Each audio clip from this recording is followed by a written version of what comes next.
Meus amigos e meus irmãos, boa tarde e boa noite.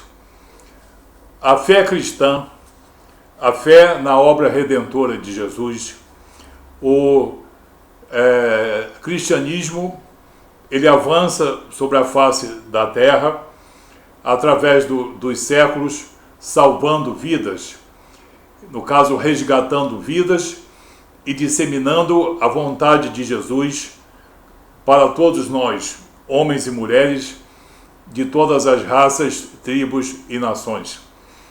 Mas, conjuntamente com o avanço desse cristianismo, dessa vontade de Deus em Cristo Jesus, há também um avanço mais lento, mas existe um avanço concomitante de diversas seitas e as suas heresias.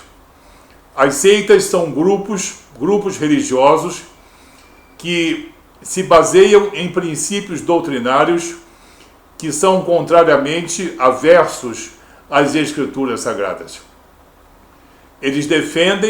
Elas defendem princípios espirituais, princípios doutrinários que nada têm a ver com o que foi dito e feito por Jesus, pelos profetas e pelos apóstolos.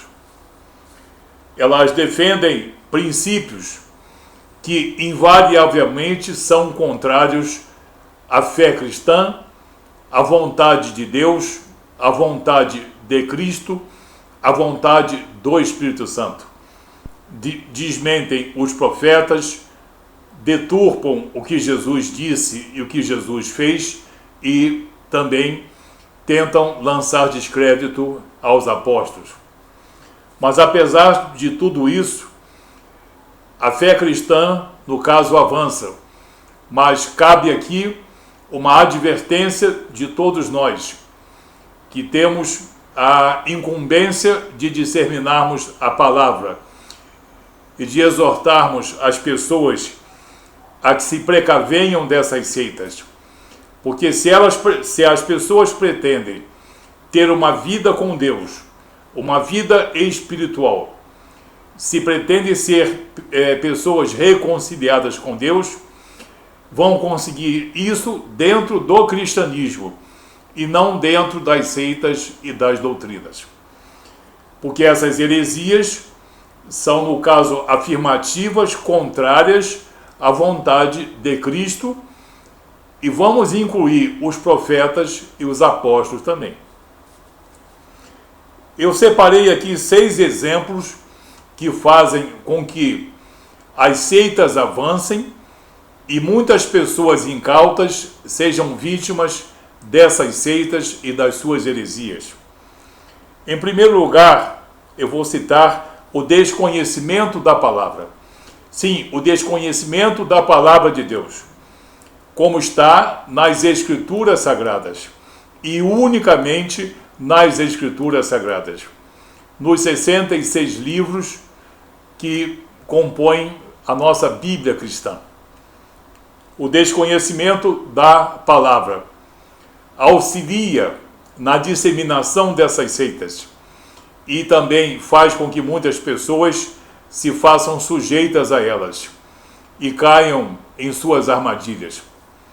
O desconhecimento da palavra de Deus, o conhecimento das Escrituras Sagradas é uma das principais causas das pessoas serem vítimas das seitas e das heresias.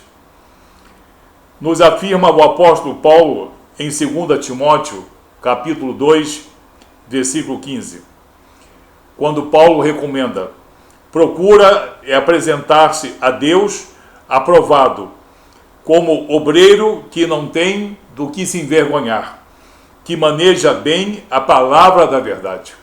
Que maneja bem a palavra da verdade. Não é ser loquaz, não é ser um grande orador, é especificamente a palavra da verdade. A palavra que redime, a palavra que nos reconcilia com Deus e nos concede a vida eterna na obra redentora de Jesus. Então, o primeiro exemplo é o desconhecimento da palavra. Por isso, todo homem e toda mulher e todo líder tem uma responsabilidade em estudar os princípios doutrinários da fé cristã, para não ser vítima dessas seitas e dessas heresias. O segundo exemplo, ação demoníaca no mundo. Isso não é um ponto de vista, não é mania persecutória. Isso é biblicamente conhecido, isso é de conhecimento de todo homem e de toda mulher cristã. Existe uma ação demoníaca no mundo. Satanás foi derrotado na cruz, como nós sabemos. E ele já está previamente condenado, previamente sentenciado ao lago de fogo. Mas, enfurecido com a sua própria derrota, ele anda fazendo o quê? Ele anda disseminando engano, através de seitas e heresias. Então, ação demoníaca no mundo existe. E quem, no caso, duvidar disso, será ainda mais facilmente cativo das seitas e heresias. Também o apóstolo Paulo, em 1 Timóteo, capítulo 4, versículos 1 e versículo 2, nos afirma: mas o Espírito de Deus, expressamente afirma que nos últimos tempos apostatarão alguns da fé, dando ouvidos a espíritos enganadores e a doutrina de demônios. Pela hipocrisia de homens que falam mentiras, tendo cauterizada a sua própria consciência. Nós ficamos perplexos quando vemos homens e mulheres, muitas vezes inteligentes e cultos, com a sua consciência cauterizada pelo próprio espírito desse mundo, que é o espírito de Satanás.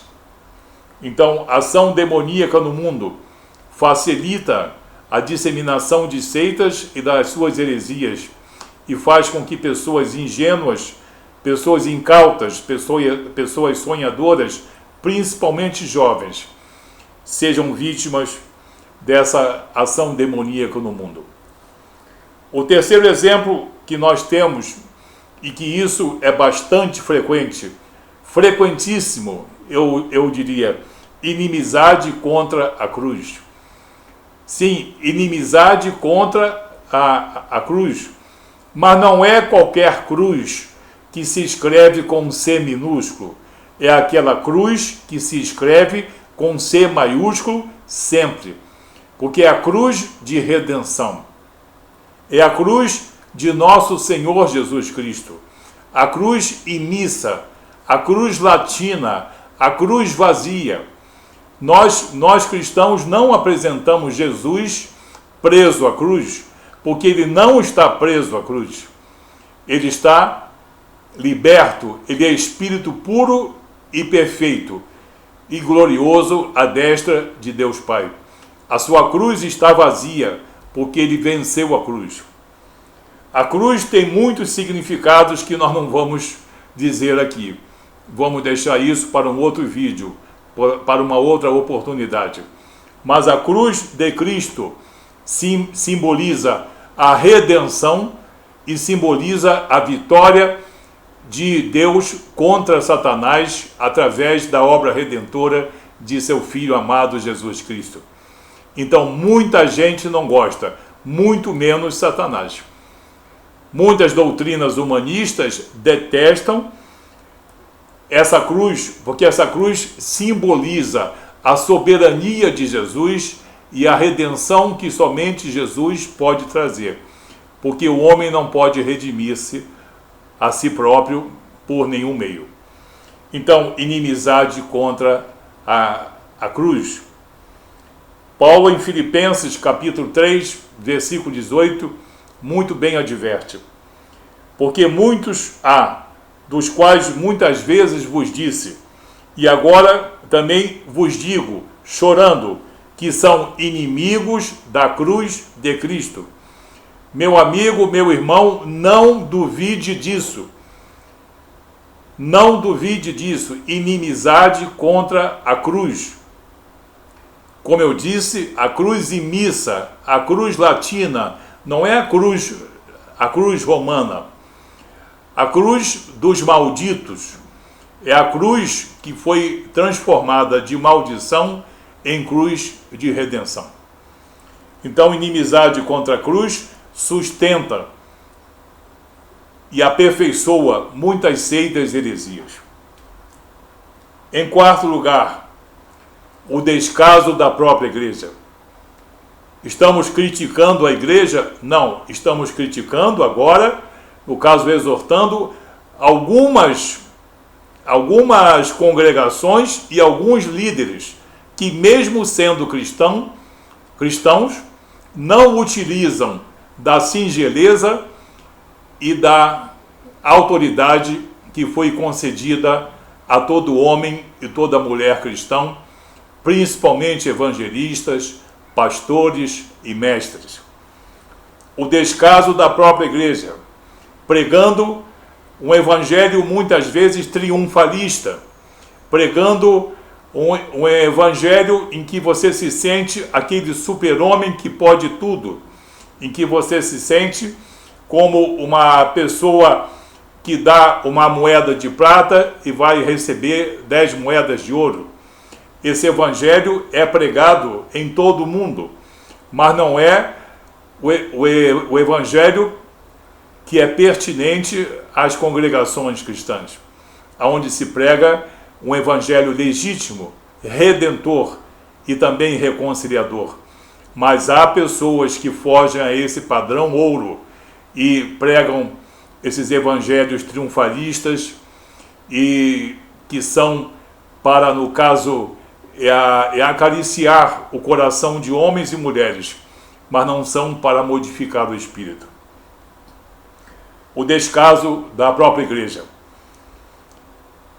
Jesus fala quanto a isso no Evangelho de Mateus, capítulo 13, versículo 17, quando ele adverte: porque em verdade vos digo que muitos profetas e muitos justos desejaram ver o que vós vedes e não o viram, e ouvir o que vós ouvis e não ouviram.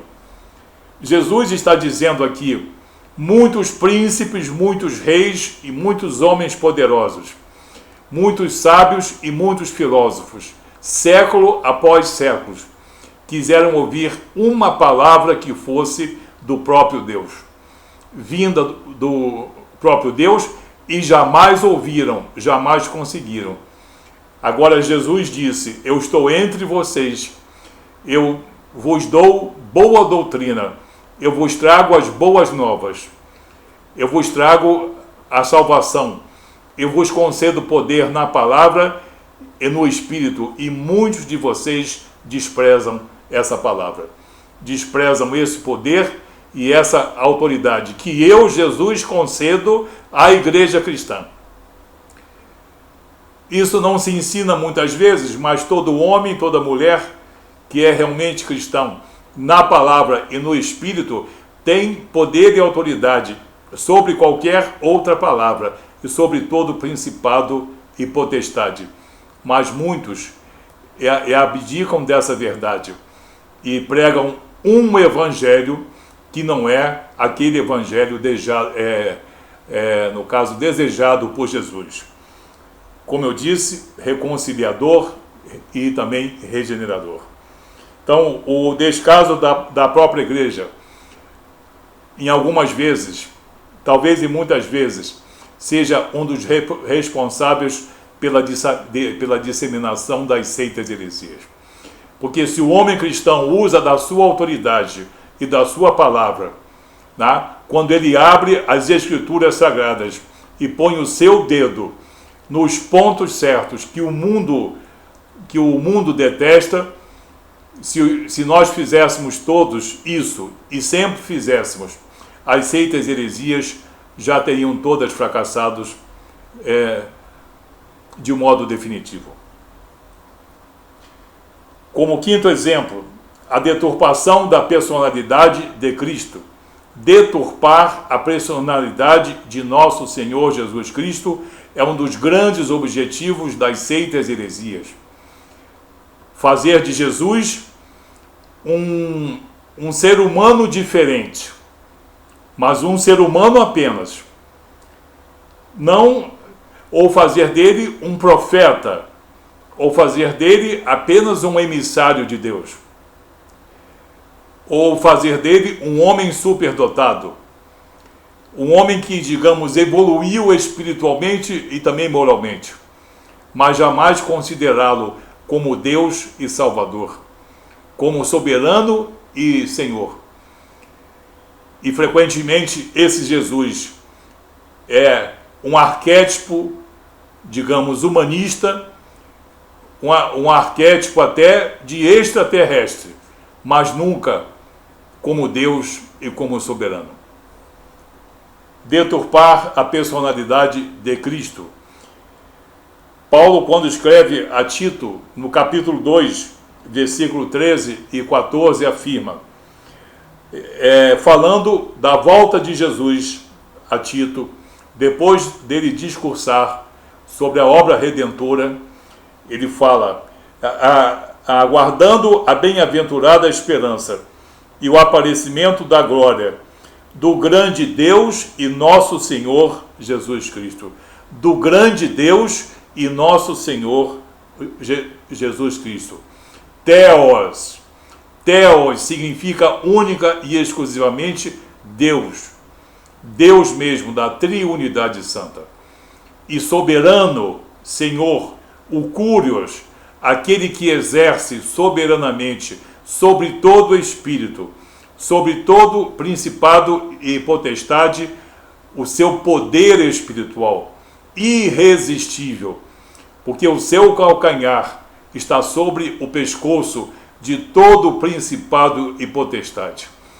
Até os anjos lhe servem. Esse é o seu poder. Mas as seitas e heresias não querem que você conheça Jesus como divindade e como soberano e como Senhor.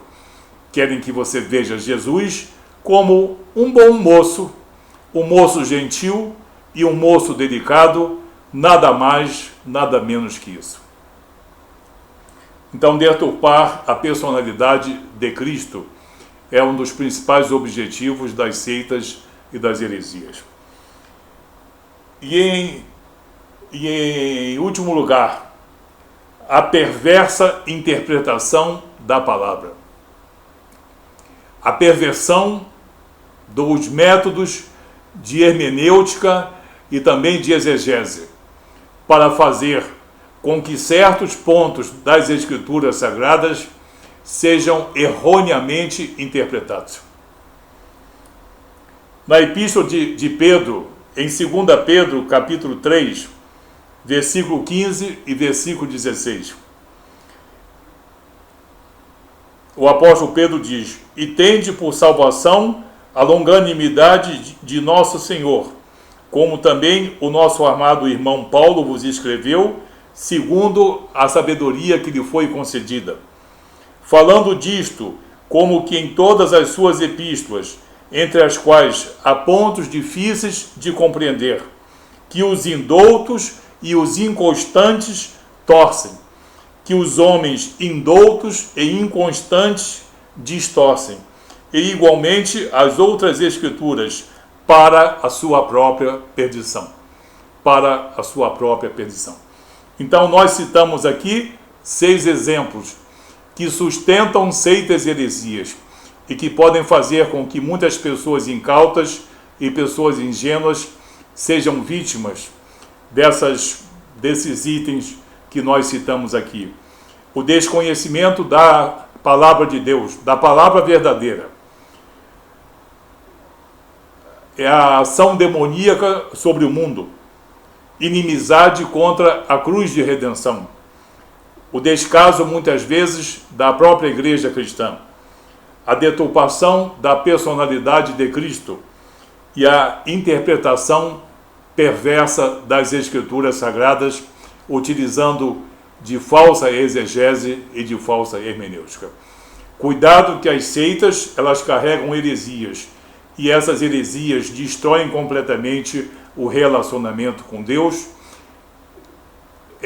matam o espírito, porque não permitem uma vida espiritual com Deus, que só se consegue por intermédio de Jesus, da palavra verdadeira e do Espírito Santo de Deus. Que Deus abençoe você nessa palavra, em nome de Jesus.